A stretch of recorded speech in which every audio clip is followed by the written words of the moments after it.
안녕하세요. 저는 박복한 팔자를 타고난 50대 초반 남자입니다. 제가 저를 이렇게 소개한 이유는 제 주변 사람들이 모두 세상을 떠났기 때문인데요. 남들은 한 번 겪을까 말까 한 슬픔을 저는 여러 번이나 겪었거든요. 그래서 한때는 세상을 원망하기도 했는데 살다 보니 아픔만 있는 건 아니더라고요. 얼마 전에 저에게 일어난 기적 같은 일을 알려드리기 위해 이 사연을 쓰게 되었습니다. 저는 어릴 때부터 군단위 마을에서 나고 자랐습니다. 저는 사실 저희 어머니 얼굴도 기억하지 못해요. 아버지한테 듣기론 제가 2살 때 어머니가 바람이 나서 집을 나가셨다고 들었거든요. 그래서 저희 아버진 혼자 힘들게 일하며 저를 키우셨는데 몸이 고돼서 그런지 술을 자주 드시더라고요. 저는 걱정되는 마음에 아버지한테 이렇게 얘기한 적도 있었습니다. 아빠, 술 좀 제발 그만 드세요. 아빠 요즘에 술 많이 드셔서 그런지 얼굴도 더 시커매진 것 같고 눈에도 핏발이 서 있잖아요. 알았어. 아이, 우리 아들이 먹지 말라는데 오늘은 그만 먹어야지. 그나저나 내가 더 열심히 일해야지 우리 아들 대학도 보내주고 장가도 보내는데 아직 그만큼 돈 모으려면 한참 남았네. 아버진 늘 저만 생각하시는 분이었어요.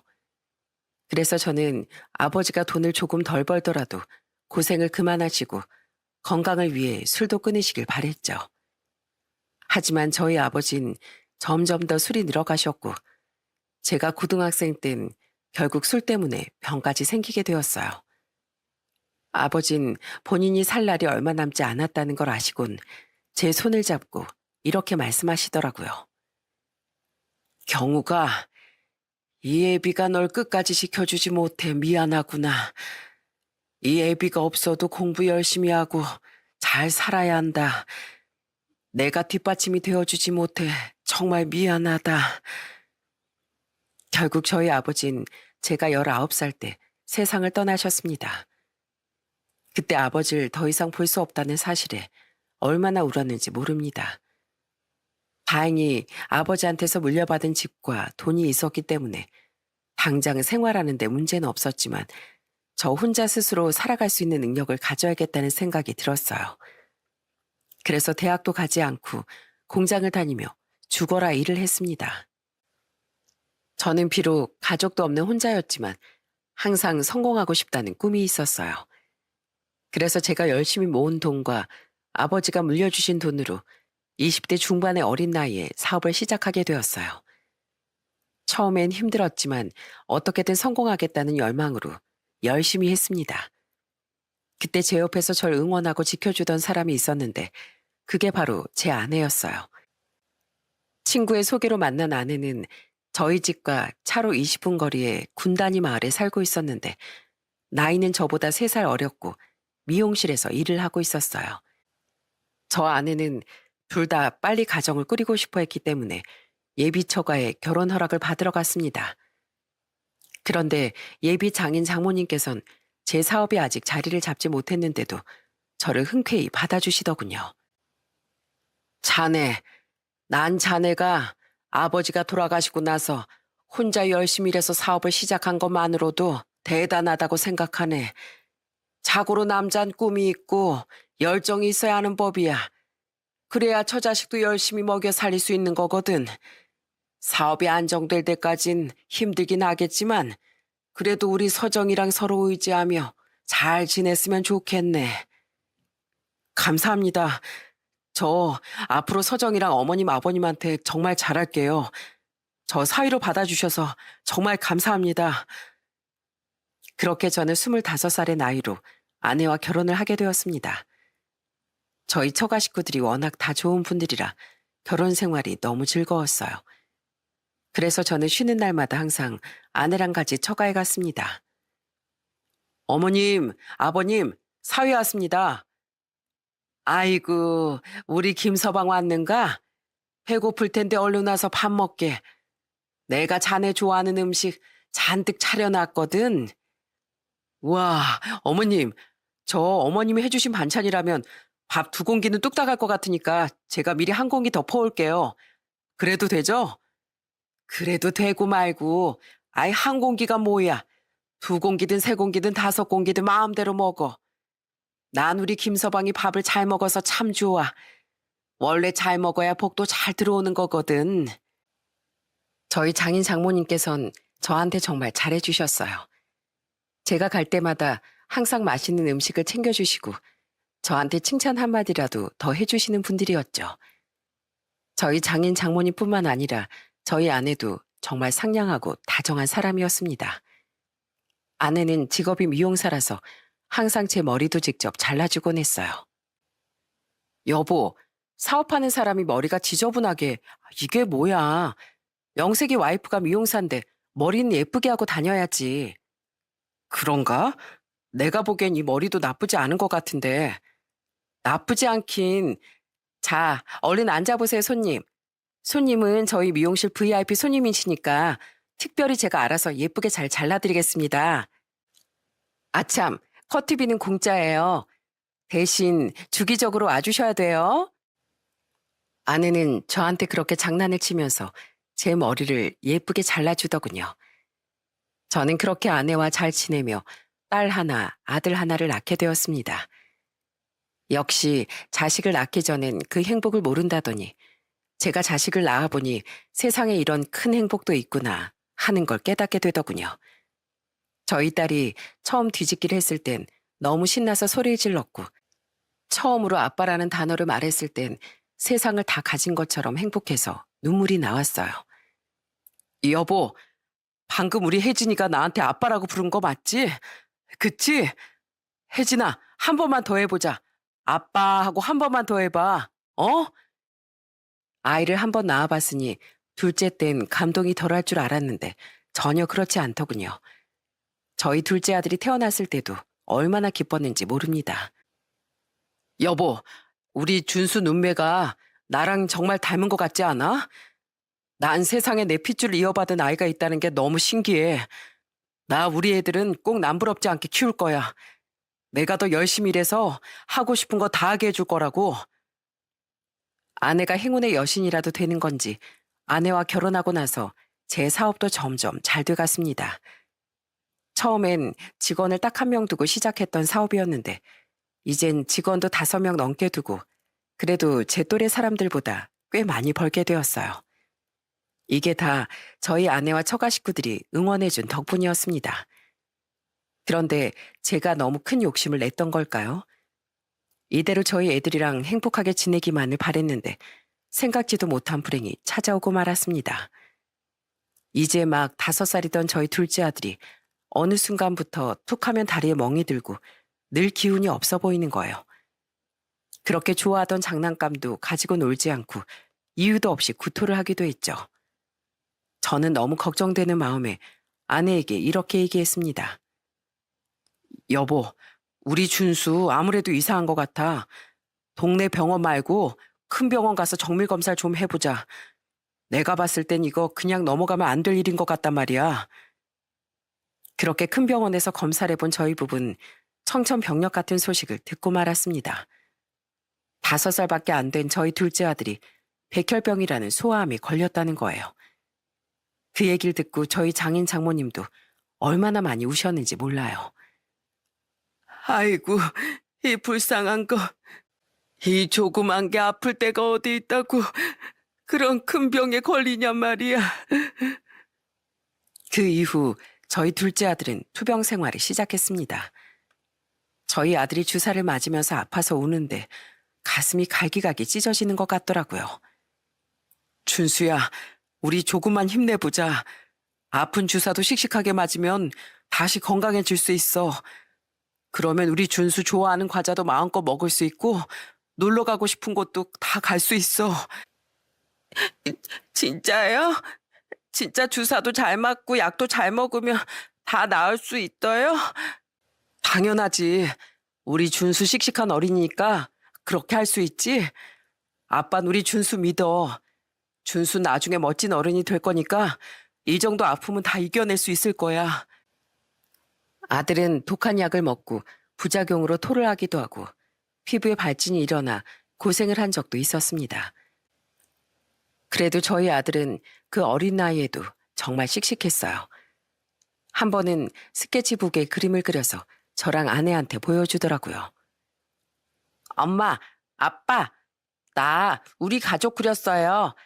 나 병 다 나으면 이 그림에 있는 것처럼 놀이공원에 놀러 갈 거예요. 그러자 당시 8살이던 저희 큰딸이 이렇게 얘기하더군요.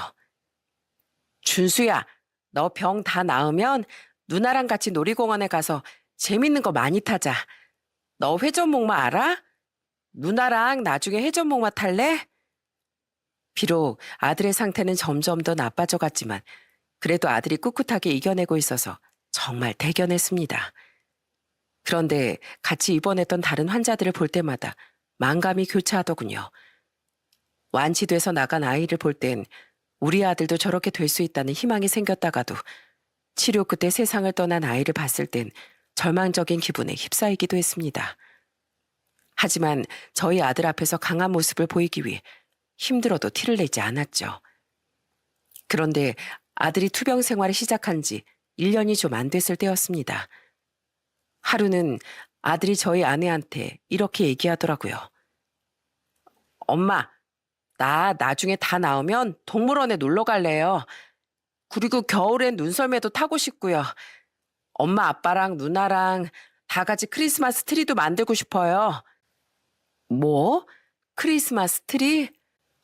아직 크리스마스 되려면 7개월이나 남았는데? 그래도 만들고 싶단 말이에요. 크리스마스 트리에 장식도 하고 맛있는 거 먹으면서 파티도 할 거예요. 그래, 꼭 그렇게 하자.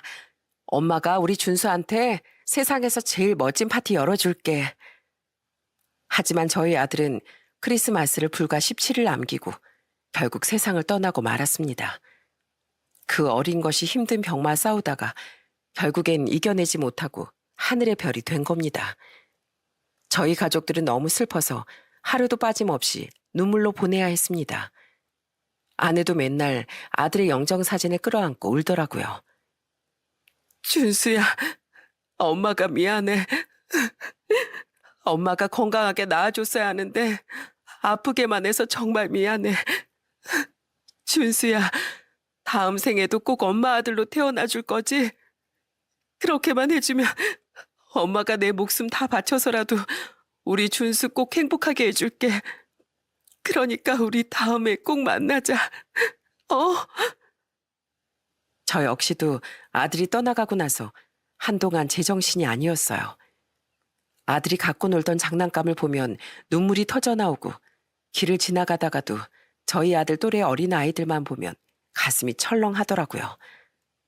그런데 제가 이렇게 힘들어하니까 어느 날 장모님이 저희 집에 찾아와 이러시더군요.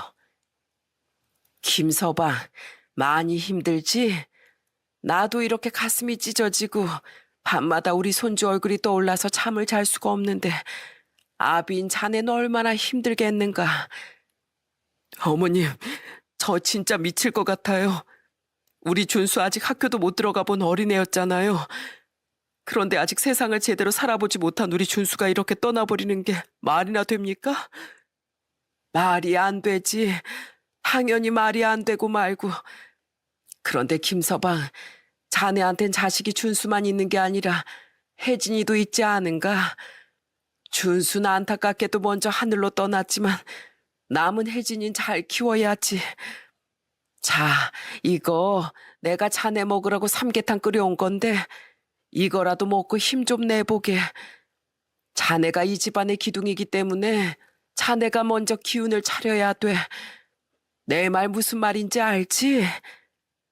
네, 어머니. 저 우리 혜진이 위해서라도 힘을 내볼게요. 어머님도 슬프실 텐데 이렇게 챙겨주셔서 정말 감사해요. 장인 장모님이 저희 부부를 위로해주기 위해 정말 애를 많이 쓰셨습니다. 하지만 자식 잃은 슬픔이 어디 쉽게 가시겠나요? 저랑 아내는 밤마다 서로 끌어안고 숨죽여 울 때가 많았습니다.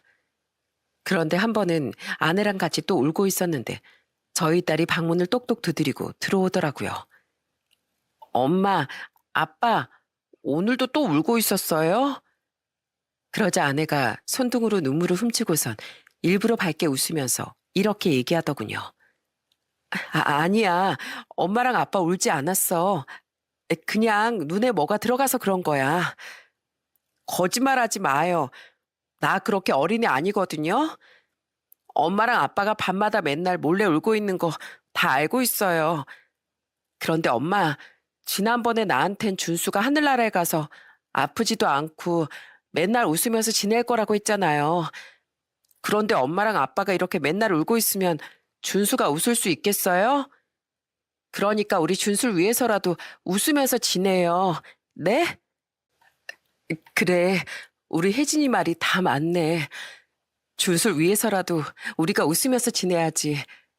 혜진아, 엄마 아빠 이제 안 올 거니까 너무 걱정하지 마. 우리 매일매일 즐겁게 지내고 행복하게 웃다가 나중에 하늘나라에서 준수 만나면 꼭 다 얘기해 주자. 알았지? 저희 딸은 아직 10살밖에 안 됐는데도 정말 의젓하더군요. 어린 아이한테도 배울 점이 있다는 게 딱 이런 말인 것 같았습니다. 그 후로 저희 부부는 딸을 생각해서 더 강해지기로 했어요. 그래서 저도 사업에 더 집중하고 아내도 미용실을 정말 열심히 운영했습니다.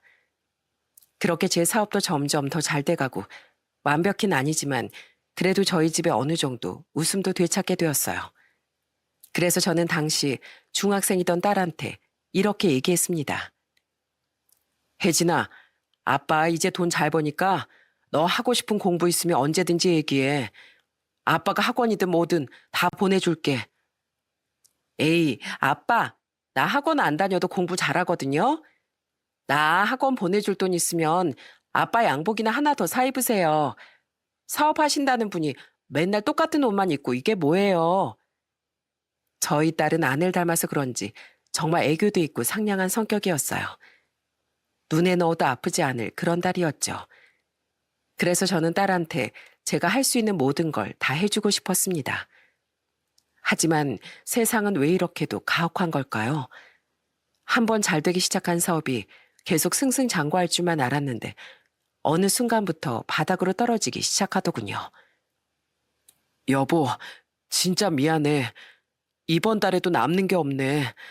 내가 집안의 보탬이 돼야 하는데 요즘 사업이 너무 어려워져서 당신한테 실망만 안겨주는 것 같아. 미안하기 뭐가 미안해. 사업을 하다 보면 잘 될 때도 있고 또 안 될 때도 있는 거지. 그래도 내가 미용실 하면서 버는 돈 있으니까 너무 걱정하지 마. 지금처럼 열심히 하다 보면 다시 잘 될 때도 올 거야. 저는 어떻게든 사업을 다시 일으켜보려고 수도 없이 노력을 했지만 잘 되지 않더군요. 그 사이에 공부를 잘하던 저희 딸은 명문 여대에 입학을 하게 되었어요. 저는 수중에 가진 돈은 없었지만 그래도 딸한테 이것저것 해주고 싶더라고요. 혜진아, 너 대학교 합격한 기념으로 아빠랑 같이 옷 사러 갈래? 아빠가 우리 혜진이가 사고 싶어하는 옷 다 사줄게. 그리고 이제 대학 다니면 화장도 하고 꾸미고 다녀야 하니까 화장품도 필요한 거 있으면 뭐든지 말만 해. 아빠가 머리부터 발끝까지 다 사줄 테니까.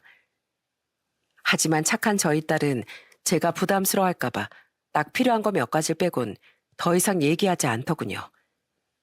어릴 때부터 그렇게 의젓하더니 여전히 어른스러운 딸이었습니다. 저는 딸이 학교랑 집이 멀어서 학교 근처에 자취방도 하나 얻어줬어요. 그리고 그 이후엔 한 달에 한두 번 딸이 집에 내려올 때만 볼 수 있었습니다. 그런데 딸이 대학 생활을 시작한 지 얼마 안 됐을 때였어요. 3주 만에 딸이 집에 왔는데 살이 너무 빠져 보이는 거예요. 저는 혹시 딸이 다이어트라도 하나 싶어서 이렇게 얘기했습니다. 혜진아, 너 설마 다이어트 하니? 지금도 날씬한데 뭔 살을 더 뺀다고 그래? 아니, 다이어트 하는 게 아니라 요즘에 자꾸 살이 저절로 빠지네요. 엄마가 해준 밥을 안 먹어서 그런가? 아무래도 그런가 보다. 여보, 혜진이 갈 때 반찬 좀 싸줘야겠어. 엄마 밥을 안 먹어서 살이 쭉쭉 빠진다잖아. 그래서 그날은 딸한테 집에 있던 반찬을 바리바리 싸주고 보냈습니다. 그런데 그 이후에도 딸이 집에 올 때마다 눈에 띄게 살이 점점 더 빠져가는 거예요. 혜진아, 너 어디 몸에 이상 있는 거 아니니? 살이 빠져도 적당히 빠져야지. 너무 심하게 많이 빠졌잖아. 그러게요. 자꾸 요새 소화도 안 되고 배도 너무 아파요. 예전엔 아니랬는데 왜 이러지? 알고 보니 딸은 대학에 입학한 후 살이 10kg 넘게 빠졌다고 하더군요. 저랑 아내는 아무래도 이상하다는 생각에 딸을 데리고 병원에 갔습니다. 그리고 거기서 정말 가슴이 내려앉는 소식을 듣게 되었어요. 세상에 저희 딸이 신장 희귀암에 걸렸다는 거예요. 그 소식에 저랑 아내는 완전히 주저앉고 말았습니다. 말도 안 돼. 우리 준수도 아파서 일찍 떠났는데 왜 혜진이 너까지 이런 큰 병에 걸리냐 말이야.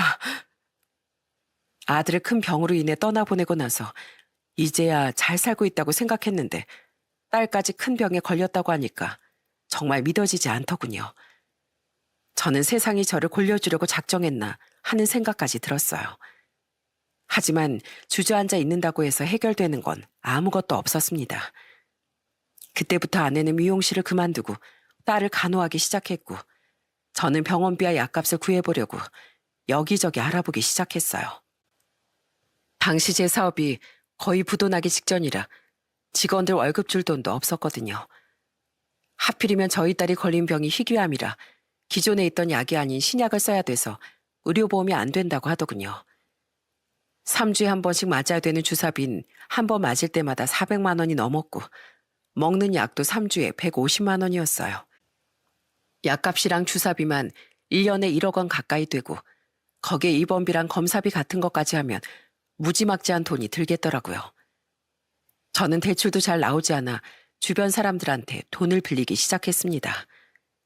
그런데 제가 잘 나갈 땐 제 전화를 반갑게 받던 사람들이 제가 돈이 없어지니까 저를 외면하기 시작하더군요. 형님, 저 경욱인데요. 다름이 아니라 저희 딸이 지금 큰 병에 걸려서 병원비가 많이 모자란데 제가 꼭 갚을 테니까 조금만 도와주시면 안 될까요? 경욱아, 나 지금 출장 와 있어서 정신이 없거든. 나중에 다시 통화하자. 이런 식으로 말을 돌리고 연락이 끊기는 사람들이 한둘이 아니었습니다. 역시 사람은 돈을 따라간다고 제가 돈이 없어지니 주변 사람들이 다 저를 떠나더군요. 저는 너무 속상해서 그만 딸 앞에서 눈물을 흘리고 말았어요. 난 아빠 자격도 없어.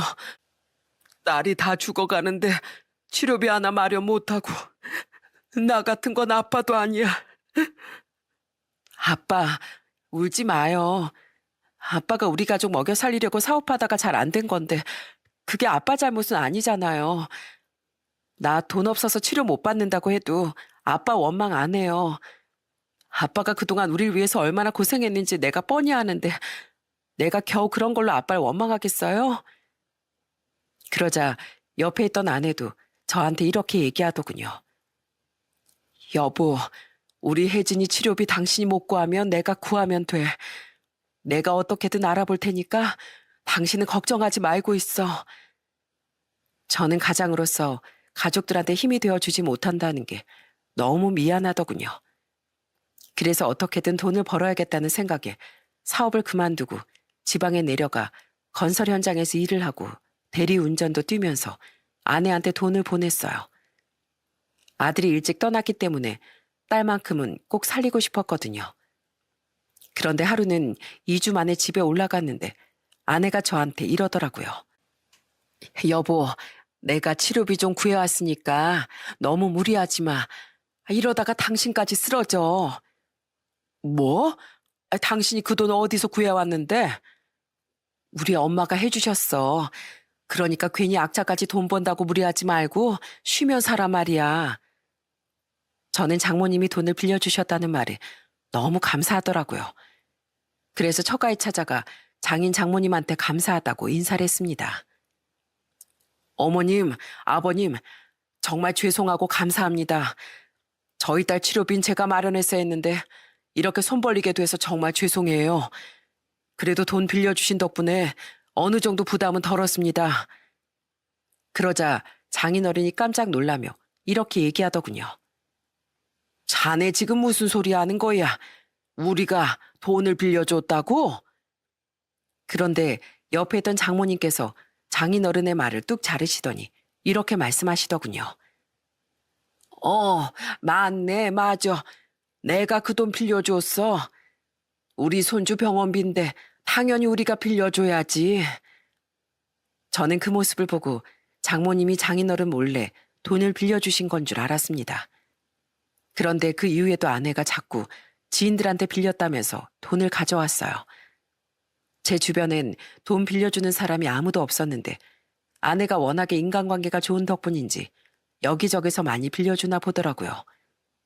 그렇게 저희 부부는 하나밖에 안 남은 딸을 살리기 위해 고군분투를 했습니다.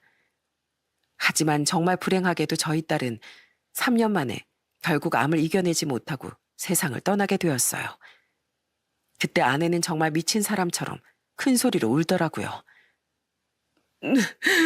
혜진아, 너까지 가버리면 엄마는 어떻게 살라고.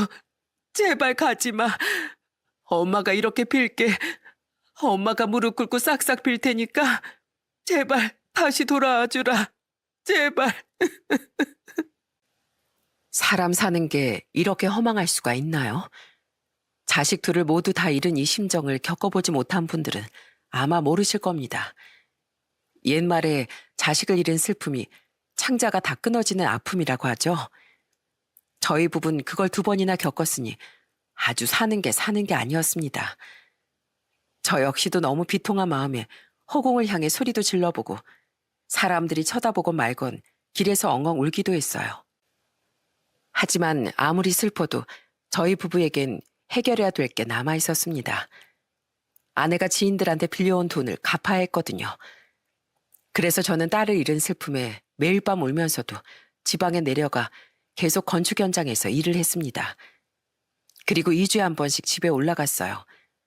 그런데 한 번은 집에 올라갔는데 아내가 절 보자마자 물건을 집어던지며 소리를 지르는 거예요. 당신이 여길 왜 와? 나 당신 얼굴 꼴도 보기 싫어. 당신 얼굴 볼 때마다 세상 떠난 우리 애들이 떠올라서 너무 괴롭단 말이야. 나 혼자 있고 싶으니까 제발 나가. 제발 나가라고. 여보, 도대체 왜 이래? 우리 애들은 그렇게 됐지만 우리끼리라도 힘을 내고 열심히 살아야지. 필요 없어. 나 당신 얼굴 보는 거 아주 지긋지긋하단 말이야.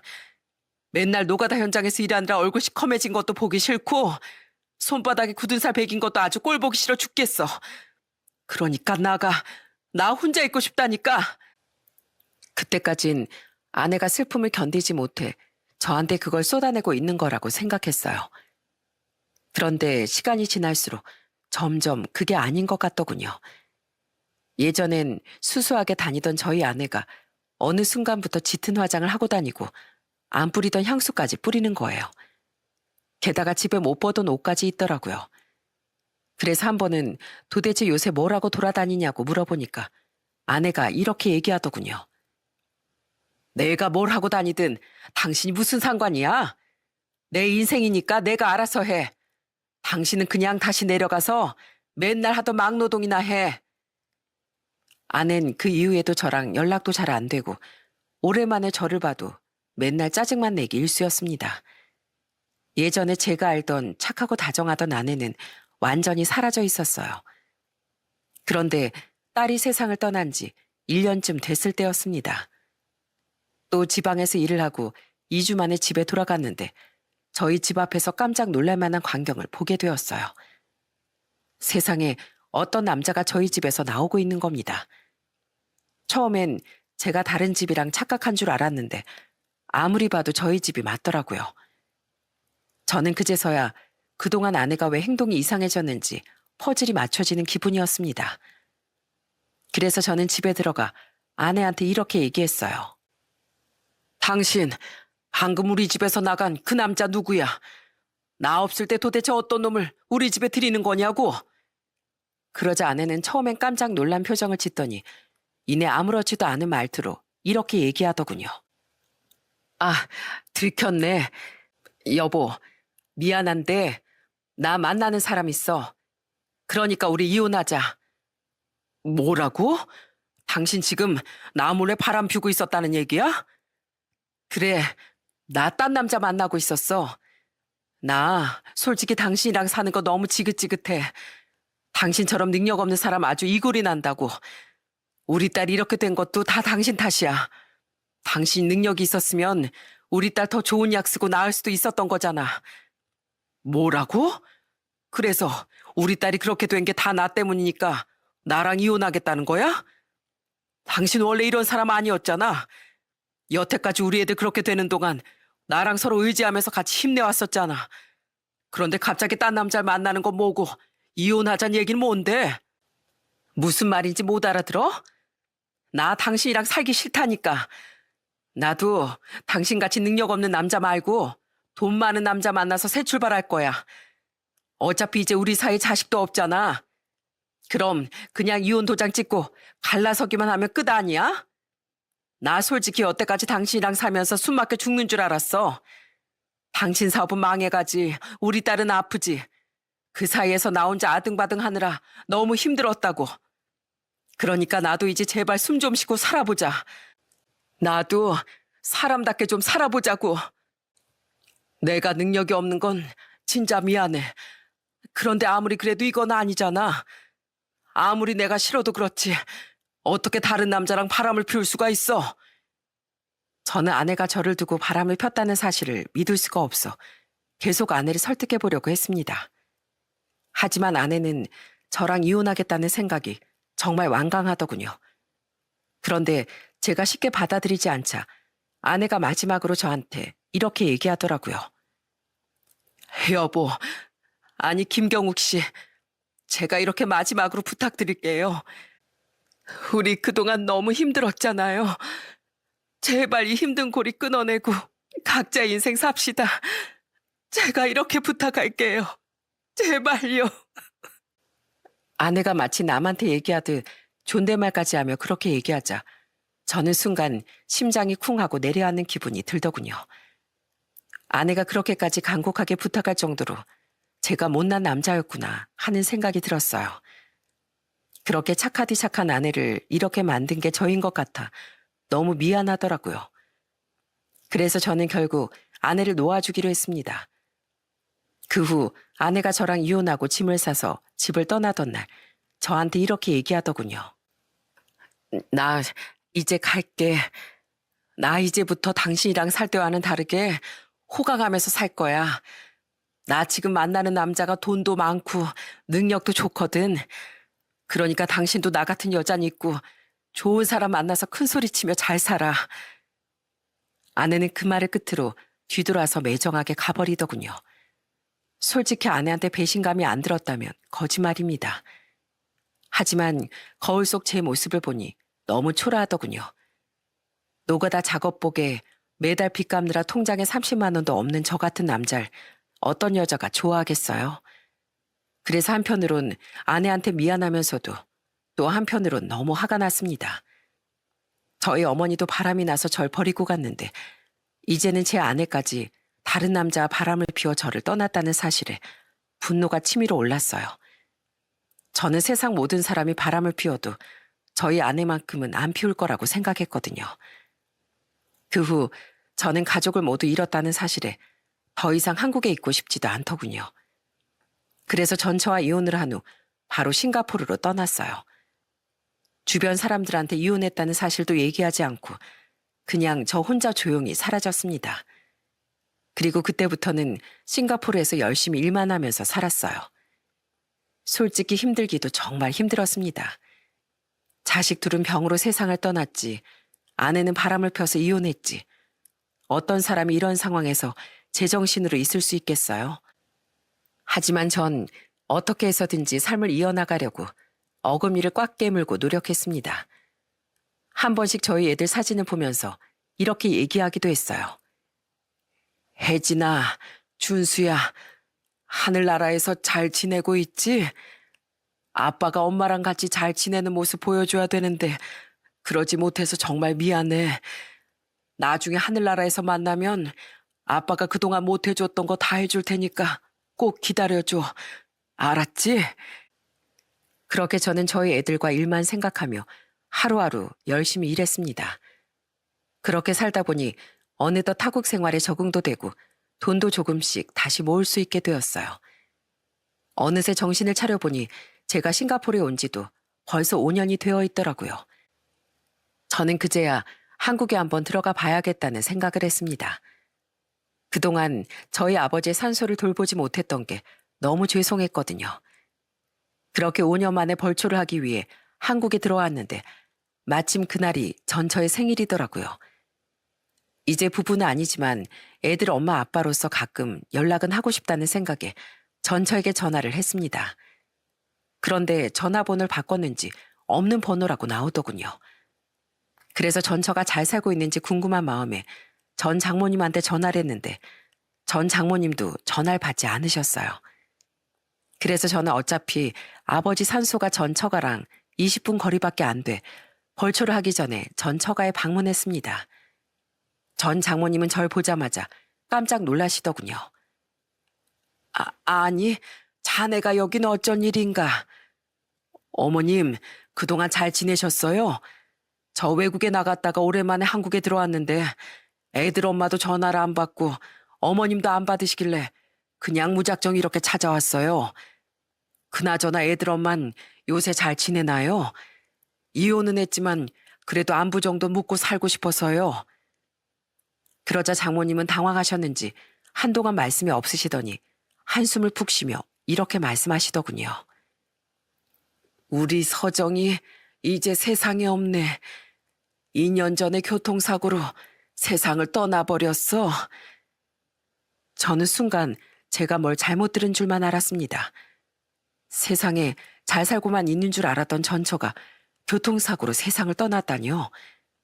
저는 도저히 믿을 수가 없어서 장모님한테 되물었습니다.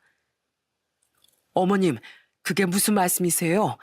애들 엄마가 2년 전에 세상을 떠났다니요. 그걸 저한테 지금 말씀하시면 어떡해요? 미안하네. 그런데 내가 차마 자네한테 얘기할 수가 없었어.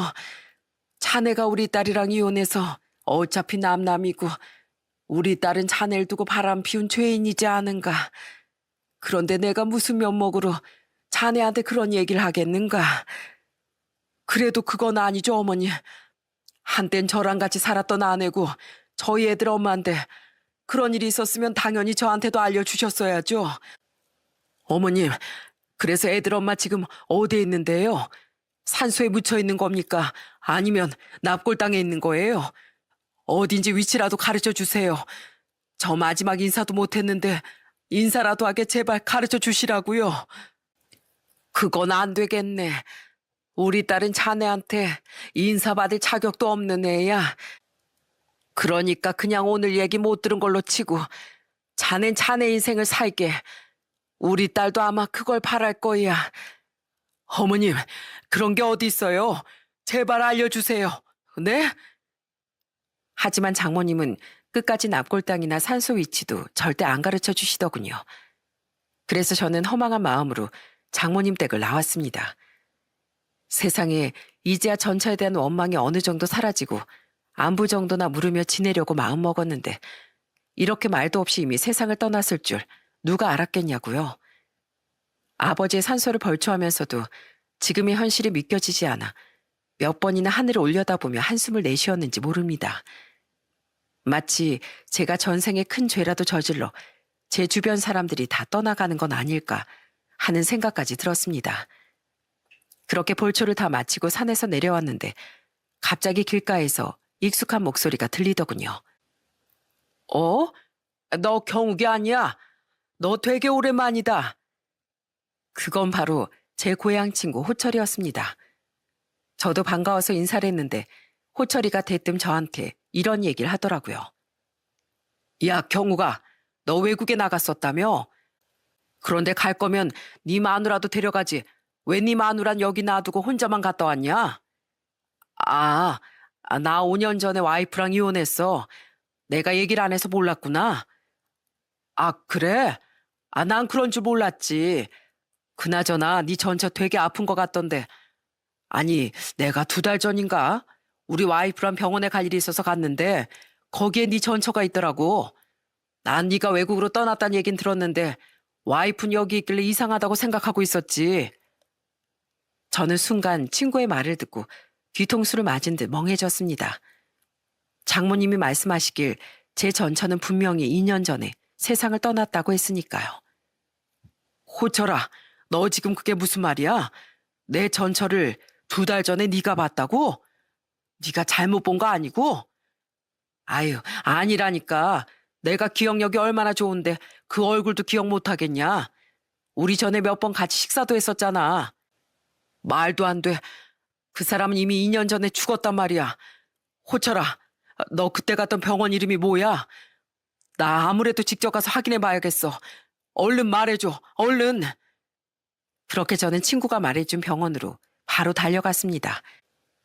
그리고 친구가 병원 3층에서 봤다길래 3층으로 올라가 간호사실에 이렇게 물어봤어요. 저기요, 혹시 여기 안서정 환자 있나요? 아, 네. 저기 305호로 들어가시면 됩니다. 그 말에 저는 쿵쾅거리는 가슴을 억지로 진정시키며 저벅저벅 305호로 향했어요. 그리고 병실 문을 여는 순간 저는 너무 놀라 그 자리에서 주저앉고 말았어요. 그 병실 안엔 장모님도 있었고 휠체어에 탄 전처가 멍하니 창밖을 바라보고 있더라고요. 저는 믿을 수 없는 현실에 장모님한테 이렇게 얘기했습니다. 장모님, 도대체 이게 어떻게 된 일입니까? 이 사람 2년 전에 세상 떠났다면서요. 그런데 여기서 지금 뭐 하고 있는 거냐고요. 자네, 여기를 어떻게... 장모님이 당황하시는 사이 전처한테 가까이 다가가 보니 전처는 딱 봐도 정상이 아니더군요. 머리를 다친 건지 머리에 수술 자국이 있었고 표정이 어린아이처럼 해맑았어요. 저는 전처를 똑바로 바라보면서 이렇게 얘기했습니다. 여보, 괜찮은 거야? 나 누군지 알아보겠어? 우리 여보다. 우와, 우리 여보. 아내는 어린아이처럼 저를 보고 웃으며 좋아하더군요. 다른 남자가 생겼다며 저한테 이혼해달라고 매정하게 말하던 그 모습과는 180도 다른 모습이었어요. 도저히 이게 어떻게 된 일인지 알 수가 없어 멍하니 서 있는데 장모님이 저한테 이렇게 얘기하시더군요. 김서방, 여기까지 찾아왔으니 내가 어떻게 된 건지 다 얘기해 주겠네. 일단 병실에서 얘기하기엔 시끄러우니까 잠깐 나가서 얘기하세. 그렇게 저는 전처를 병실에 두고 장모님과 함께 밖으로 나갔습니다. 장모님은 고개를 푹 숙이며 저한테 이렇게 말씀하시더군요.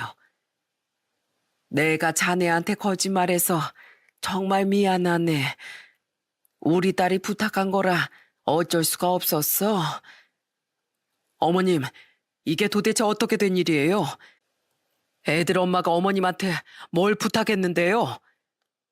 우리 혜진이 아파서 치료받을 때 우리 딸이 여기저기서 지인들한테 돈 빌렸던 건 알고 있지?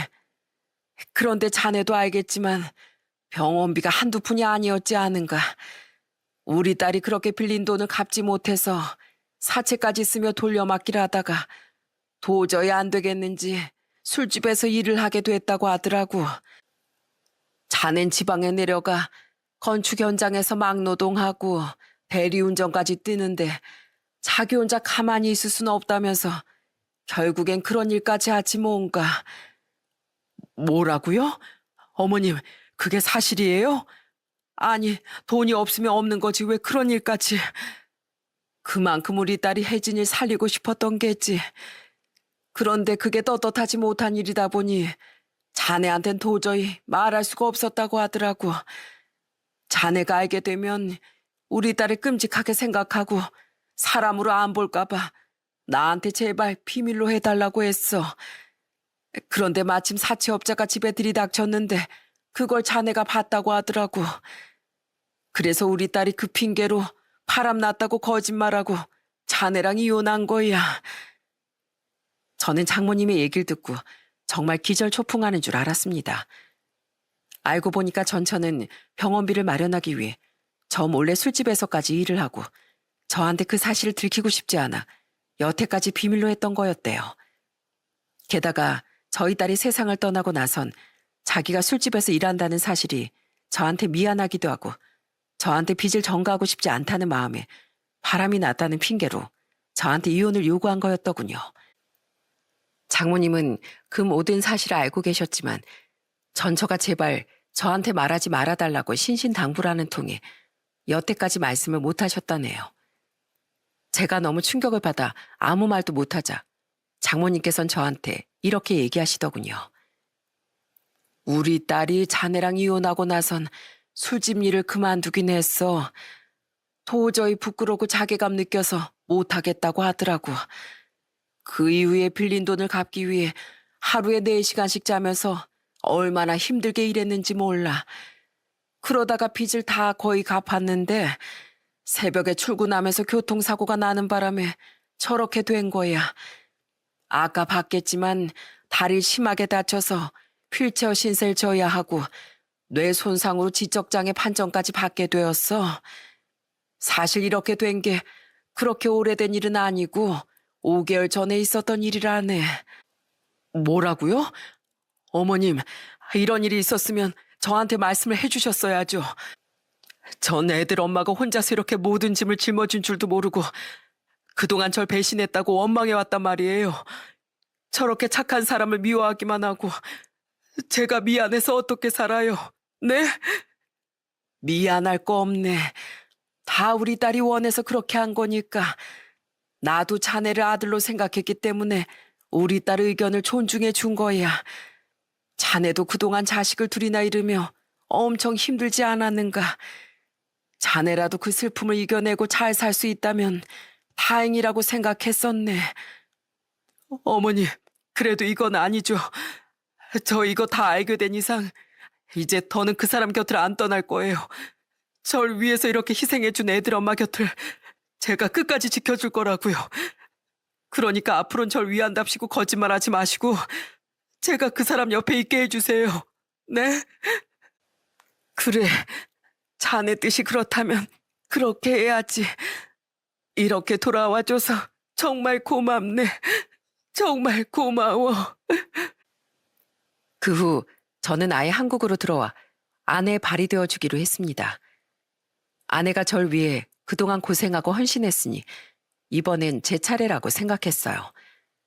머리를 다쳐 어린아이가 되었으니 그 눈높이에 맞춰서 돌봐주어야겠다고 생각했죠. 아내는 다행히 제 얼굴을 알아봐서 여보라고 부르긴 하더라고요.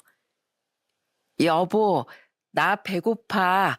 나 맛있는 거 먹을래. 우리 여보님 그렇게 배가 고팠어요? 그럼 어떤 거 드실래요? 난 볶음밥. 김치볶음밥 말고 계란볶음밥. 오케이. 내가 우리 여보님을 위해서 맛있는 계란볶음밥 해줄게요. 어린아이 같아진 아내의 모습이 이상하다기보단 귀엽고 사랑스럽게 느껴지더군요. 저는 아내와 마치 소꿉놀이를 하는 기분으로 옆에서 정말 즐겁게 지내고 있답니다. 여보님, 머리가 많이 길었는데 한번 잘라볼까요? 머린 내가 잘 자르는데? 내 머린 내가 자를래. 안 돼요. 여태까진 여보님이 잘랐으니까 이제 내가 자를 거예요. 자, 원하는 스타일이 있습니까, 손님? 그럼 난 아이돌 스타일 할래. TV에 나오는 아이돌 스타일. 아, 그건 좀 어려운데. 그래도 한번 시도해 볼까요? 자, 움직이면 다칠 수도 있으니까 가만히 앉아 계세요. 저희 장인 장모님은 잘 지내는 저를 보면서 맨날 눈물을 흘리시더군요. 장인어른도 저한테 고맙다면서 인사를 하시더라고요. 자네, 우리 딸 곁에 다시 돌아와줘서 정말 고맙네. 내가 아무래도 사위 하나만큼은 정말 잘 얻은 것 같아. 우리 딸도 자네가 이런 사람이라는 걸 알기 때문에 자네가 잘 살길 바래서 그랬었을 거야. 자네도 우리 딸이 배신한 줄 알고 그동안 마음고생 많이 했었겠지만 이젠 모든 오해가 풀렸으니 다 같이 잘 지내보세. 그렇게 저는 세상을 떠난 줄만 알았던 아내를 정말 기적같이 다시 만나고 다시금 행복한 생활을 되찾게 되었답니다. 아마 하늘나라에 있는 저희 애들도 지금 저랑 아내의 모습을 보고 웃고 있을 거라고 생각해요. 저는 제 사연이 유튜브 방송에 나가면 아내와 함께 볼 생각입니다. 지적 능력이 어린아이 수준으로 떨어진 저희 아내는 이 사연 내용을 제대로 이해하지 못할 수도 있어요. 하지만 사랑하는 아내를 위해 마지막으로 편지를 한번 써보고 싶습니다. 그럼 저는 아내를 향한 편지를 마지막으로 제 사연을 마치도록 하겠습니다. 여보, 갑자기 사연 속에 당신이 기억하지 못하는 많은 얘기가 나와서 놀랐지? 이게 다 우리가 살아왔던 흔적이고 우리가 같이 이겨내왔던 세월들이야. 난 당신이 있어서 여태까지 힘낼 수 있었고 지금도 당신이 있어서 행복해. 당신이 나랑 우리 애들을 위해서 희생했던 것처럼 이제는 내가 당신밖에 모르는 아내 바보가 되어 당신을 끝까지 지켜줄게. 세상에서 하나뿐인 내 아내 서정 씨, 지금까지도 그리고 앞으로도 정말 사랑합니다.